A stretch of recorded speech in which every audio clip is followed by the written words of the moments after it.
Hola, mi nombre es Jimena y hoy les voy a presentar mi proyecto de Derecho Mercantil de las sociedades mercantiles. Buenos días, mi nombre es Jimena Vega Córdoba y hoy les voy a presentar el tema de las sociedades mercantiles. Este tema forma parte fundamental del derecho mercantil, ya que las sociedades son la base para la constitución de empresas y negocios dentro del marco legal mexicano. Mi objetivo es explicar qué son y cómo se constituyen legalmente, qué tipos existen y qué procesos pueden atravesar, como la transformación, fusión, escisión, disolución y liquidación. Primero, ¿qué es una sociedad mercantil? Bueno, una sociedad mercantil es una persona moral, es decir, una entidad jurídica formada por dos o más personas físicas o morales que se compromete a unir esfuerzos o recursos con un fin común lucrativo. Esto significa que el propósito de la sociedad es obtener ganancias a través de actividades comerciales. Un punto clave es que una sociedad mercantil tiene personalidad jurídica propia, lo que quiere decir que puede firmar contratos, poseer bienes, responder ante la ley y tener obligaciones distintas de las de sus socios. Después, la Ley General de Sociedades Mercantiles nos menciona que existen 7 tipos de sociedades. La primera es la sociedad de nombre colectivo, que es donde los socios responden de forma solidaria e ilimitada. Después, la sociedad en comandita simple, con socios comanditarios, que son los que tienen responsabilidad limitada, y socios comanditados, que estos tienen responsabilidad ilimitada. Después tenemos la sociedad de responsabilidad limitada, que es donde los socios solo responden por el monto de su aportación. Después, la sociedad anónima, que el capital se divide en acciones. Este es ideal para empresas con muchos inversionistas. Después tenemos la sociedad en comandita por acciones, que es la mezcla entre comandita simple y sociedad anónima. Después tenemos la sociedad cooperativa, que esta es una organización social que opera democráticamente en beneficio de sus miembros. Y por último tenemos la sociedad por acciones simplificadas, que esta es pensada para emprendedores y se puede constituir en línea. Y bueno, esas formas permiten flexibilidad dependiendo del tamaño, objeto y nivel de riesgo de los socios. Tenemos los requisitos generales para que una sociedad mercantil adquiera personalidad jurídica. Y bueno, esta debe cumplir con 3 pasos. La primera, celebrar un contrato social, donde los socios definen su compromiso y reglas de operación. Después, otorgar una escritura constitutiva, que esta es ante un notario público. Y por último, sería inscribirse en el Registro Público de Comercio, lo que le da efectos legales ante terceros. Y bueno, hasta que se cumplan estos pasos, la sociedad no tiene existencia legal. Elementos esenciales del acta constitutiva.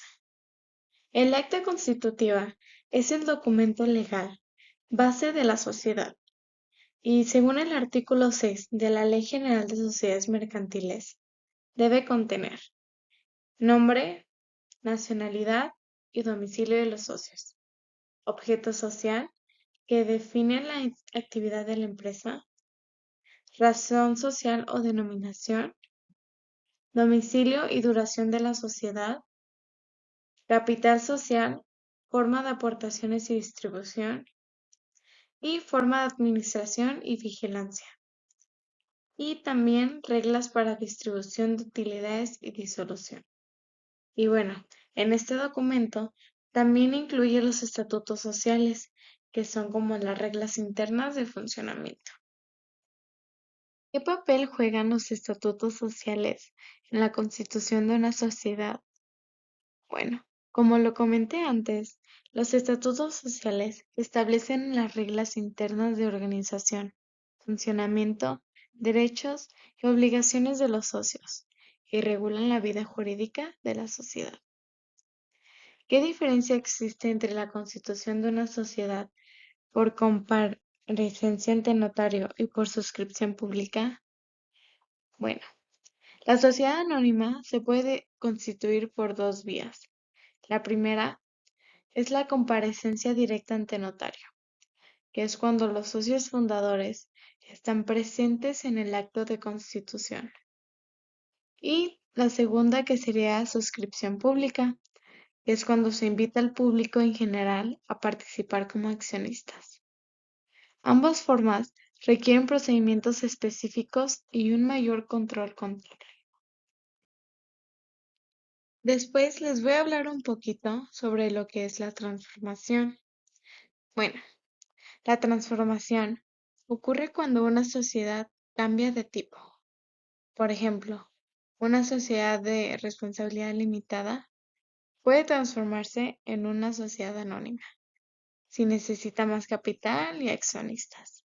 Y bueno, este proceso no implica la desaparición de la sociedad ni la creación de una nueva persona jurídica, sino es la misma entidad con una nueva forma jurídica y se requiere acuerdo de los socios, reforma del acta constitutiva, protocolización ante notario, registro ante el Registro Público de Comercio. Y bueno, es una figura útil para adaptarse al crecimiento del negocio o cambios legales. La fusión de sociedades y cuáles son sus tipos. Bueno, la fusión se da cuando dos o más sociedades se unen en una sola. Y esta puede hacerse de dos formas. La primera, por absorción, donde una sociedad subsiste y absorbe a las demás. Y la segunda, por integración, donde todas se extinguen y se forma una nueva sociedad. ¿Qué procedimiento establece la Ley General de Sociedades Mercantiles para llevar a cabo una fusión? Bueno, primero, deberá acordarse por cada una de las sociedades que intervenga y por consecuente, se tendrá que publicar el acuerdo de fusión en el Sistema Electrónico de Publicaciones de Sociedades Mercantiles, o sea, la PSM. ¿Cuáles son los efectos legales y contables de la fusión una vez concluido el proceso? Bueno, legalmente se transmite todo el patrimonio de las sociedades fusionadas y contablemente se integran activos, pasivos y capital contable. El procedimiento incluye publicación del acuerdo, espera legal y registro. Un ejemplo de esto sería cuando una empresa compra a otra para consolidar operaciones.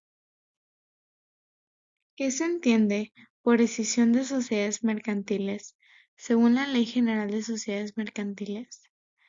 Bueno, para hacer esto un poquito más fácil de entender, la escisión es lo contrario de la fusión. Una sociedad divide su patrimonio para formar una o más nuevas sociedades, llamadas escindidas.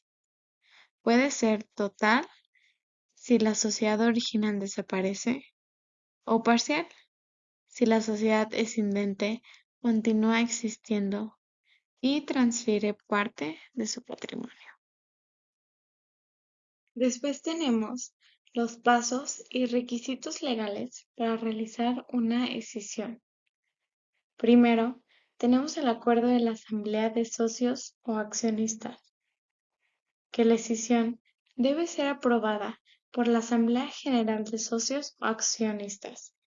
Para ser válida, debe cumplirse el quórum y mayoría establecidos por la ley o por los estatutos sociales. y este acuerdo es el que autoriza formalmente la decisión. Después tenemos la elaboración del proyecto de decisión, que se debe elaborar un documento llamado proyecto de decisión que debe contener justificación del proceso, identificación de las sociedades escindente y escindidas, distribución del patrimonio entre las sociedades, modificación al acta constitutiva de la sociedad escindente, si es que continúa existiendo, los estatutos de las nuevas sociedades escindidas y la fecha a partir de la cual surtirá efectos la decisión. Después sería la publicación del acuerdo y del proyecto. El acuerdo de decisión y el proyecto deben publicarse en el Sistema Electrónico de Publicaciones de Sociedades Mercantiles, o sea, la PSM de la Secretaría de Economía. Esto sirve para informar a terceros como son los acreedores o proveedores y dar transparencia al proceso. Por último, tenemos lo que es la espera de 45 días para oposiciones. Y a partir de la publicación, se debe esperar 45 días naturales para que los acreedores puedan oponerse si consideran que sus derechos podrían verse afectados. Si de alguna u otra manera no hay oposición, se puede continuar con el proceso. Si es que hay oposición, debe resolverse antes de seguir.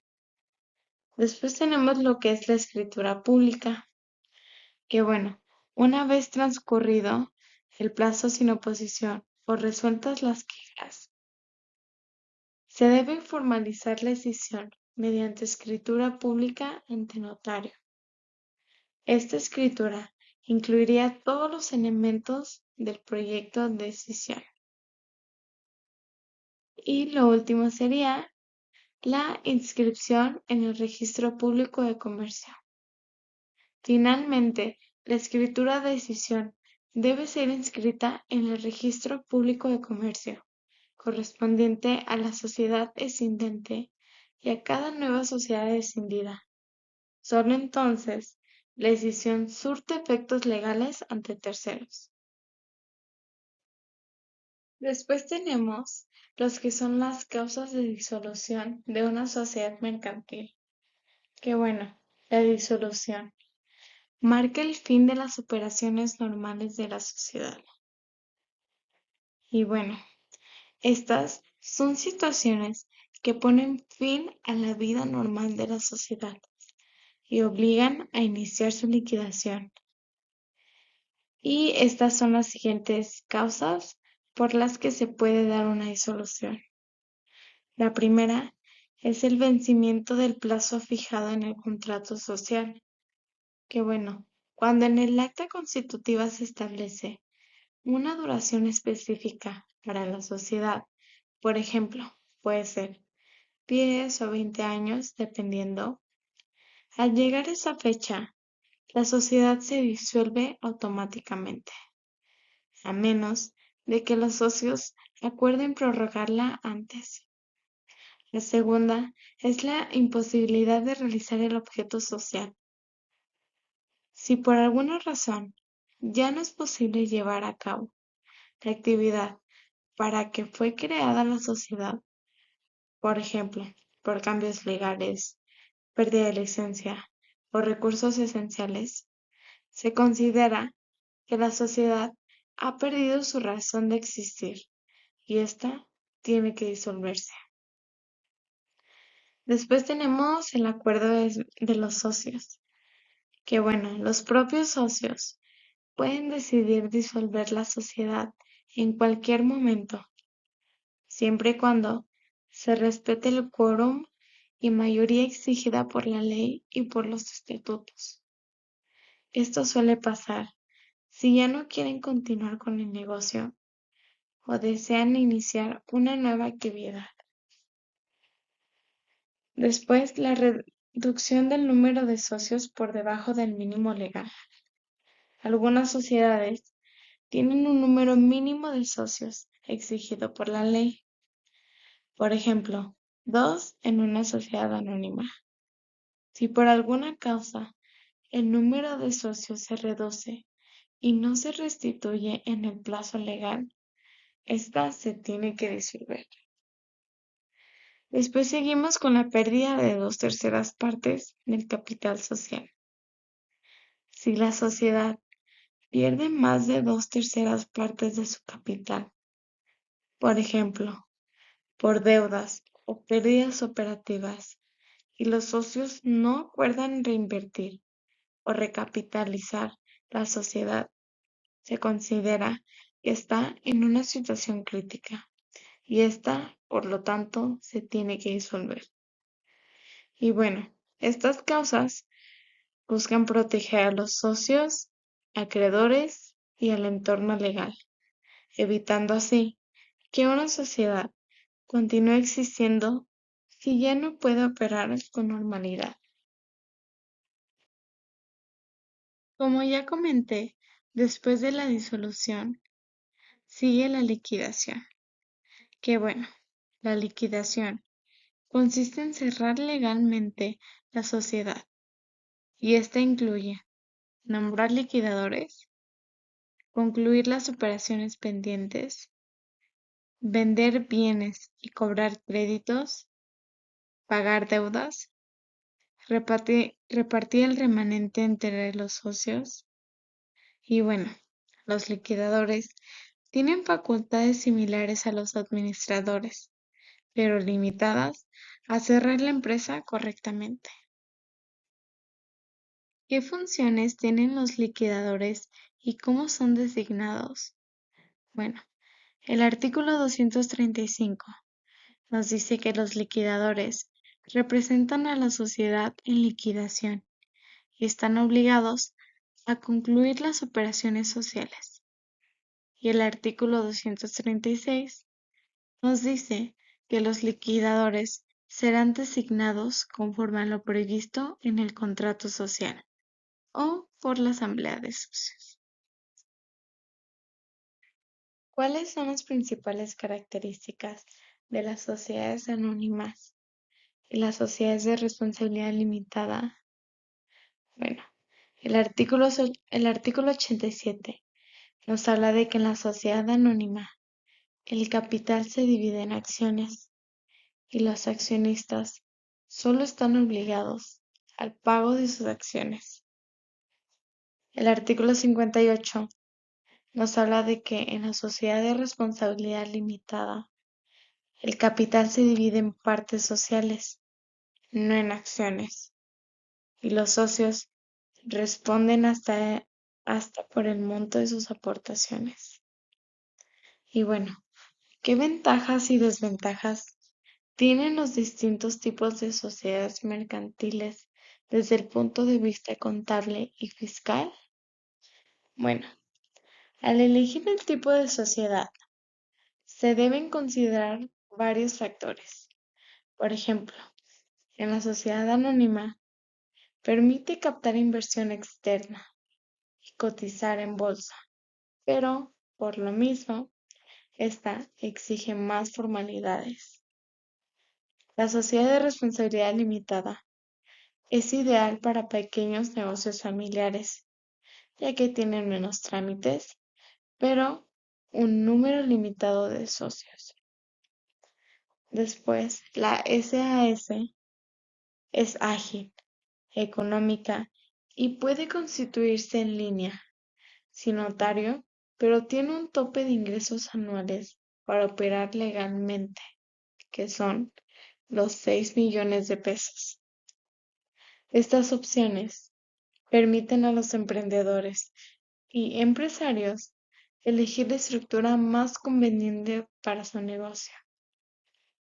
Y bueno, ya para concluir, en resumen, las sociedades mercantiles permiten organizar legalmente una actividad comercial, definir responsabilidades, proteger el patrimonio de los socios, y adaptarse a distintas etapas del negocio. Conocer su funcionamiento y procesos legales como transformación, fusión, escisión y liquidación es vital para cualquier persona que trabaje en el ámbito jurídico, empresarial o administrativo. Y bueno, de mi parte esto sería todo. Muchas gracias.